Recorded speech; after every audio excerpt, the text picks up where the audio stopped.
어, 지지율이 안 올라가는 이유 중에 하나가 검찰공화국이잖아요. 검찰공화국은 검찰 출신들, 뭐 부장검사인데 뭐 얘 상대 나왔으니까 금융감독원장 시키자 하는 윤석열 씨. 근데 진짜 더 열받는 건 다른 방식의 검찰공화국이에요. 문재인 정부 때 잘 나갔다고 하는 사람들은 싹 잘라버리고 있어 지금. 여기 이제 언론이 이렇게 헤드라인 잡았더라고. 친문 흔적만 묻어도 좌천성 인사, 검사들 줄사표 행렬. 그러니까 문재인 정부 때 좀 잘 나갔다 하는 애들은 다 좌천시켜 버리는 거야. 나가란 소리죠. 그러니까 이제 사표를 어마어마하게 쓰고 있다 그러잖아요. 한 30여 명이 이미 사표를 썼다 그러잖아요. 그러니까 문재인 정부 때 검날 노래를 부르던 언론들이 지금 아무 말도 하지 않고 있어요. 그러니까. 단 한 명도 사표를 쓰지 않고 2%의 댓글만 270개 달렸던 그 사태 때 검란 때문에 나라가 마치 망할 것처럼 떠들더니 지금 수십 명의 검사들이 그만두고 나갔는데 이때는 검란이란 말은 단 한마디도 안 나오고 뉴스에 2%는 전혀 나오지 않고 있습니다. 무엇을 말하는 거겠습니까? 2%라는 곳이 어떤 곳이고 언론이 어떤 곳인가를 말하는 겁니다. 그리고 제가 이거 여러 번 이야기했어요. 윤석열이 대통령이 된다는 게 과연 검사들한테 호재냐? 아니에요. 대재앙입니다, 진짜로. 일부 윤석열 묻은 검사들한테나 잘 나가고 좋은 거지. 윤석열과 관계가 없는 사람들한테는 자기네들이 그나마 갖고 있던 요만한 그 힘도 잃어버리는 거예요.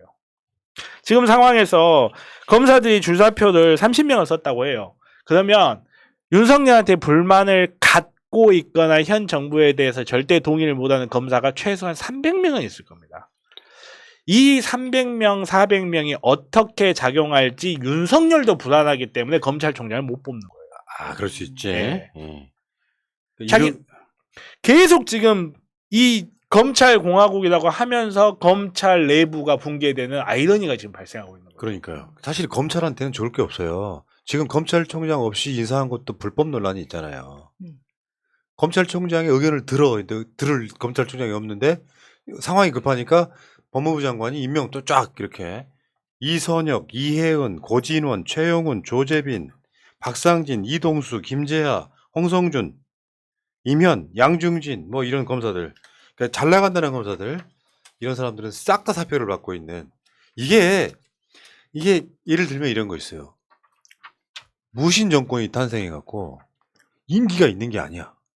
내가 정권 유지만 잘하면 3, 40년 막 50년, 60년 집권할 수도 있고 막 2022년까지 집권할 수도 있고 그렇다면 싹 물갈이해서 권력을 바꿀 수가 있지만 요거는 뭐 5년짜리가 겁도 없이 5년밖에 안 가는 집단인데 이렇게 만들어 놓으면요.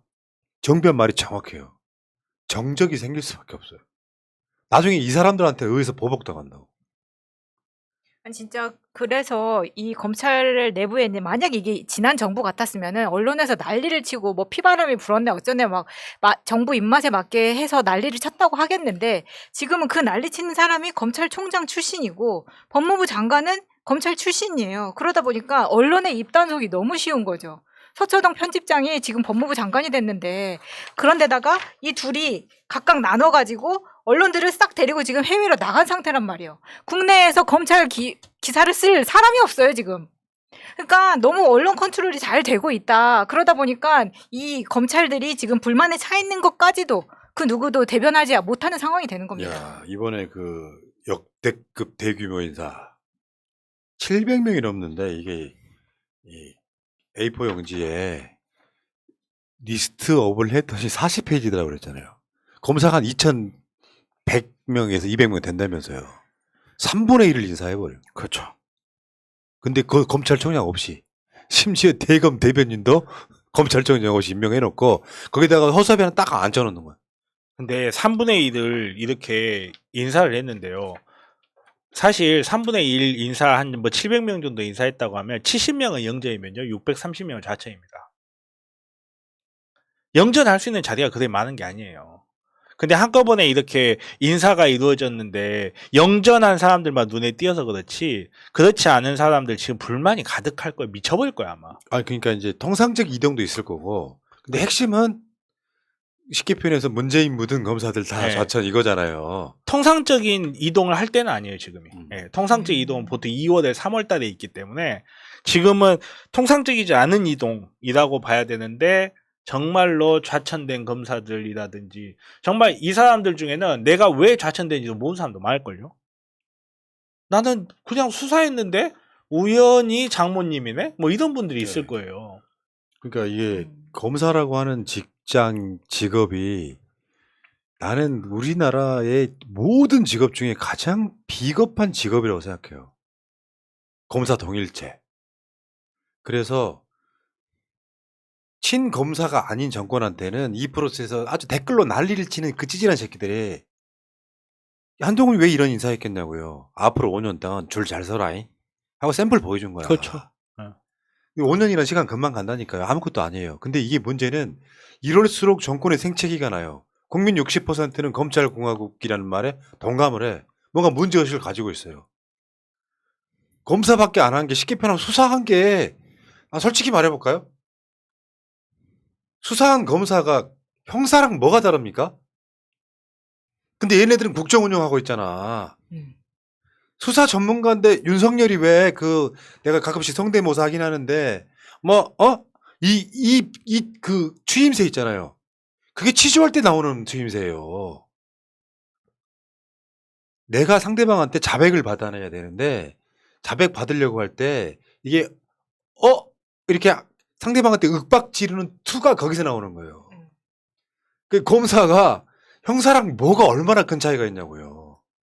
사법시험을 패스했다는 그거 빼고 나면 지랄들 하고 있어요. 이런 애들이 무슨 대한민국 국정으로 끌어가. 줄만 잘 서면은 좋은 자리에 보내줘가지고 좋은 자리가 어떤 자리겠어요. 나중에 정관예우 잘 받을 자리, 뒤에 스폰서 잘 붙는 자리, 낮술 놈싸움에서 먹을 수 있는 자리 아니야? 근데 이 자리에다가 보내놓고 무슨 검찰공화국이 기인이 아니네. 그러니까 리스크는 그만큼 커지는 겁니다 이게. 그렇죠. 정치는 행정 조직의 공무원에서 내부를 다루는 거랑 또 다르거든요. 그리고 아무리 대한민국이 대통령 하나에 크게 영향을 받는다고는 하지만 2020년에 대한민국이 예전처럼 그렇게 원시적인 나라는 아니에요. 지금 예를 들어서 뭐 언론이 잘 장악을 당했다, 검찰이 잘 장악을 당했다라고 하지만 그래도 어떻게든 좌천당한 검사들이 줄사표가 나고 있다라는 게 기사에 나오는 지금은 그런 그치, 시대입니다. 그쵸. 예. 그리고 국민들이 얼마나 불만을 갖고 있는지도 알 수 있는 시대예요. 제한적이긴 하더라도. 그렇기 때문에 지금 뭐 누구 표현대로 덜렁덜렁하고 돌아다니는데 그러다가 코코메디도 못 끼게 됩니다, 진짜. 아니 그러니까 이게 검사들과 정치인들의 차이 같은 거예요. 정치인들이라면 자기 지지율이나 국민 화합이라는 것은 싫어도 해야 되는 자리고요. 얘네들은 그냥 인사도 보복 인사한 거잖아요. 문재인 정부 때 잘 나간 애들 문재인 정부한테 줄 섰으니까 이번에는 니들 나가게 해줄게 하고 보복하는 거잖아. 아예 옷 벗겨버리는 거잖아요. 얘네들 일생이다 그런 거예요. 성남시장 신상진 당선자가 이제 됐네. 시장 된 거네. 이번에 그 통화 기록 요구했던 거요. 초법적이잖아요. 그래놓고 또 그게 초법적인 거라는 비판이 쏟아지니까 공무원 실수였다. 이건 요구할 수 있는 자료가 아닌데 결국은 이게 뭐예요? 정치 보복이에요. 이재명, 은수미 성남에서 뭐 했는지 통화 기록을 내놔라고 해놨다가 그 자체가 불법인데 하니까 쉽게 표현하면 공무원이 실수한 거다. 그냥 온통 상대방 모욕 주기, 정치 보복, 인사 보복하고 있는 정권이 이런 정권이라고. 진짜 웃긴 게 이재명 후보님 시절에 공무원의 잘못에 대해서는 이재명의 잘못이라고 그렇게 비난하던 자들이 이런 거 문제 터지니까 공무원 잘못이래. 그렇네. 자, 아무튼 이렇게 정치하는 자들이 좋은 결과가 있겠냐고요. 나는 문득 그런 생각을 해봐요. 이런 평론을 할 때 역지사지 해봅니다. 내가 윤석열이라면, 내가 박근혜라면, 내가 문 대통령이었다면, 내가 이재명 후보였다면 이런 역지사지 해보거든요. 근데 되게 문재인, 이재명 이 두 사람은 역지사지 했을 때 내가 생각했던 건 비슷하게 가요.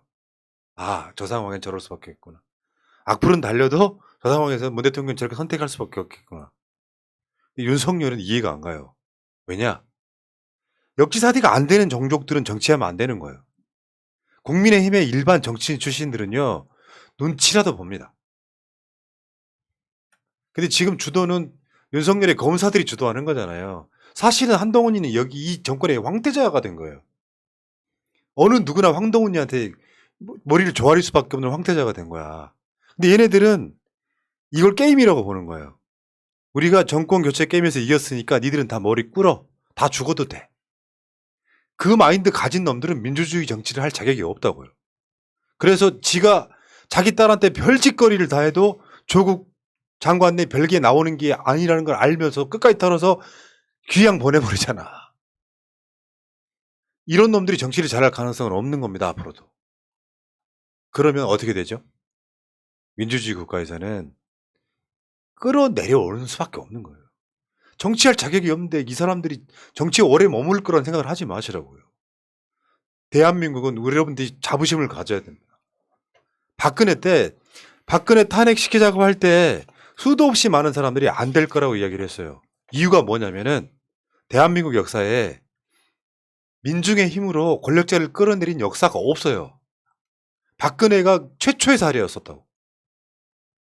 그래서 그때 내가 했던 이야기입니다. 우리가 승리의 역사를 한번 써야 그 다음에도 그 승리의 역사가 계속되는 건데, 그러니까 우리 댓글창에 그렇게 달리잖아요. 이렇게 빨리 올 줄은 몰랐죠. 탄핵시키자는 얘기가 나오잖아요. 해본 적이 있기 때문에, 승리의 역사가 있기 때문에. 근데 나는 이렇게 최악의 정권을 처음 본다니까요. 박근혜도 정치인이었어요. 정치인 수업을 받은 사람이었다고. 이렇게 안 했다고요. 검찰도 인사를 할 때 이렇게 안 해요. 어디 부장검사를 금감원장에 갖다 꽂으면서 상대 출신이니까라고 꼽습니까? 한동훈을 법무부 장관에 임명한 이유가 영어를 잘해서입니까? 그랬더니 이 새끼 바로 미국으로 날아가고 자빠졌잖아요. 금감원장의 부장검사 수준이 돼버린 거예요. 자, 어쨌건 뭐 우리가 지켜만 봅시다. 그게 가장 선행 지표가 뭐냐면 지지율이에요. 아시겠죠?